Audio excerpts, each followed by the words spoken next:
Monika Huppertz here of Whole Heart Energy Healing.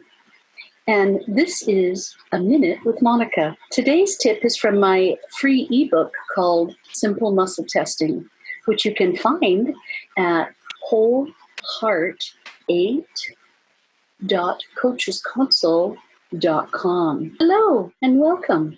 Today, I'm going to talk to you about a way that you might connect with your higher self, with source energy, in order to get a more accurate reading from your pendulum.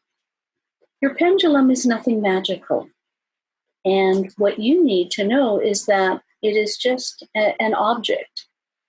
And it has no magical powers of its own. What has the magic is you. You have all the magic. You are the person with the abilities. And yes, you do have the ability to work with a pendulum. It's very simple. But some people think it might be easier if they had a way to start it all off. And here's one way that I like. So as I'm about to begin my use of a pendulum, I say something like this.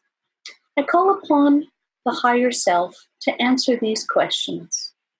I seek only truthful answers, which are aligned with the highest and greatest good for all concerned. Now you can tailor this language so that it matches you and your own terminology. But I would pick something simple to remember, simple that feels like you. Thank you very much. This has been A Minute with Monika. Take care. Until the next time. Bye-bye.